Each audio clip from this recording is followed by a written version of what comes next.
matatizo makubwa ya Uislamu sasa hivi na kudumaa tulipokuwa nako, sababu yake kubwa ni kwamba majority ya Waislamu wako mbali na kusoma, hawataki, hawajishughulishi na kusoma.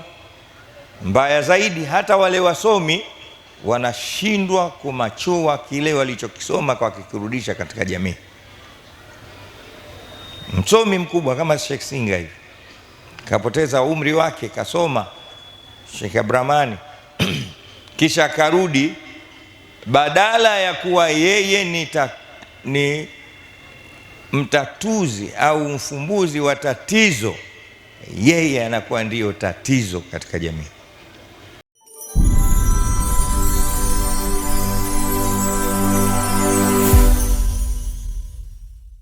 Nidokeze tu kidogo kabla sijasema chochote. Mashekhe, Sheikh Ali, Sheikh Mziwanda na nyote mliokuwepo hapa, Sheikh Abdallah, tukipata unwani kama hizi na umma kama huu, basi msiwafinye watu kuwaambia, msiwafinye. Sheikh Mwirekwa, hususan katika wakati huu wa kilio cha ulimwengu kuhusiana na nafasi yake, hatuna maeneo mengine ya kuweza kuusemea Uislamu zaidi ya haya. Tuseme sana, Sheikh Mziwanda, mtakiwa mseme sana na wala msichoke, na mkariri. Sheikh Singa na kutaja nawe, mkipata nafasi kama hizi semeni sana. Uislamu ni dini ya kusoma na dini ya kutumia kilichosomwa. Leo tunaona wazi tu na tunasikia, imefikia pahala kuna baadhi ya Waislamu wasomi wenzetu wanakataa fikra hiyo. Kuna baadhi ya watoto washakatazwa na baadhi ya mashekhe kusoma, kuisoma hiyo dini na hata kusoma secular. Inna lillahi. Wapo watu, Sheikh Mziwanda, na najua unalijua hili, kuna watu wamesoma sana hii dini, wanaambia watu kusoma ni dini tu, amna kusoma secular, ni haramu, ni ushirikina. Mbaya zaidi, wasemao hao wanajivisha koti la ushekhe, udini, Uislamu. Sidhani kama wenzangu hamjasikia maneno haya. Juzi na ndugu zangu tulikuwa tuko katika ziara Mbeya, tukalikuta hilo. Wewe tazama mji kama Mbeya au mkoa kama Mbeya, majority ya watu wanaoishi kule, population kubwa si Waislamu, si wachache Waislamu. Basi hao Waislamu wachache wa pale wanadumazwa na baadhi ya mashekhe kwamba msisome secular, nyinyi someni dini tu, dini yenyewe tauhidi.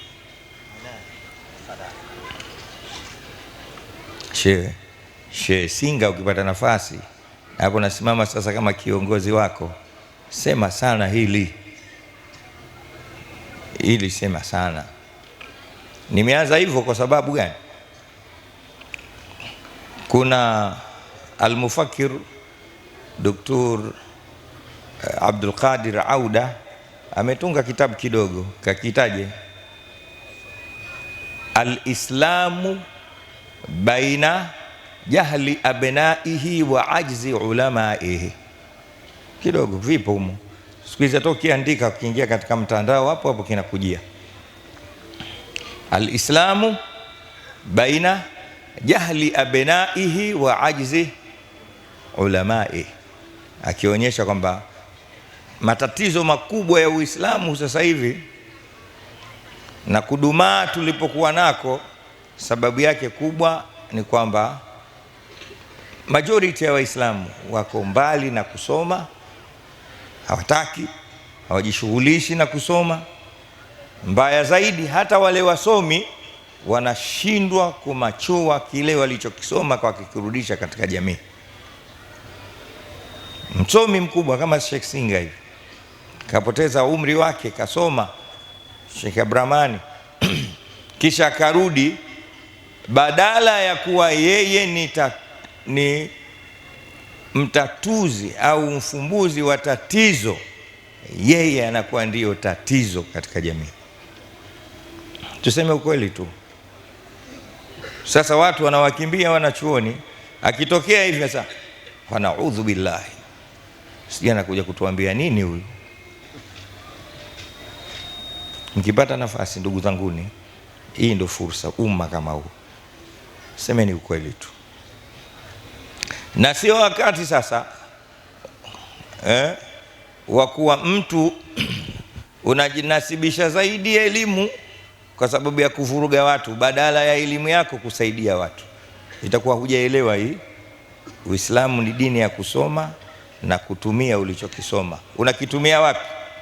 Awwalu shay'i, wewe mwenyewe kwanza uonekane huyu ni msomi, lakini kijiji kilichokuwa chako, mji wako, nchi yako, mkoa wako, ujifaharishe kwa usomi wako, namna unavyowafumbulia matatizo na mashakili. Huu ndio ujumbe wangu leo, hasa kipindi hiki ambacho mambo mengi yanapitia kwenye mitandao huko. Mtu anapata nafasi ya kuongea na umma, anaweza kuweka mwenyewe simu yake akajiselfu, akataka kusema vitu. Sema vitu vyenye kuonyesha kuinua Uislamu kimatumizi kutokana na ilmu uliokuwa nayo, sio kuonyesha wewe nani. Sio unaonyesha mimi we nini. Hicho kidogo ulichokuwa nacho tusaidie sisi wenzio majahili, futa watu wapate kusoma. Ndio hiyo, Uislamu ni dini ya kusoma na kutumia. Al-ilmu ma'rifatul ma'lumi in tabaqat liwasfihi al-makhtumi. Ndio elimu. Hata kuulizwa tu hii nini, kama wewe msomi unasema hicho ni kitambaa au kishali au siji mtandio, sawa. Usema hii nini, ukasema hili boga, wewe bwege. Ndio maana shekhe na wanachuoni walikuwa sasa kuja na watu kutuletea mpya tu. Yaani ukisimama mbele za watu baada ya kuwasaidia unawavuruga, unakoroga kama unawasokotea uzi katika kibao. Wewe hujajua kitu. Tuandikie, andika, watu waone maandiko yako Sheikh Singa. Sasa sawa. Na sasa ni wakati wa kuandika sana, na kama upati na wakati wa kuandika, basi weka hiyo simu yako, lakini mtu akikusikiliza aseme umenisaidia. Juzi leo nilikuwa na kina Sheikh Hamisi na waonyesha kama umeona mimi ninavyojifanyia research katika hicho ninachokisema. Mtu anambia bwana, mimi nilikuwa Mkristo, lakini kwa sababu yako wewe nimesilimu. Umesoma na umetumia elimu. Mimi nilikuwa shoga, lakini kwa kukusikiliza wewe sasa nishaoa. Wewe umesoma na umetumia elimu. Mimi nilikuwa nakopesha kwa riba, lakini kwa kukusikia wewe sasa sikopeshi tena kwa riba, nafanya biashara sahihi. Ndio usomi, ndio maana hiyo. Mimi nilikuwa siswali, lakini kwa sababu yako wewe wallahi sasa mimi 5 salawati. Mimi nilikuwa mwizi, lakini kwa sababu ya wewe mimi sikuibi tena, na kama hata vibaka wanambia bwana acheni. Hiyo ndio umesoma na ukatumia elimu. Rudi katika kitabu cha Al-Mufakkir Abdul Qadir Auda alichosema, al-islamu baina jahli abnaihi wa ajzi ulamaihi. Wassalamu alaikum wa rahmatullahi wa barakatuh, wal afwa minkum. Wa alaikumus salam wa rahmatullahi wa barakatuh.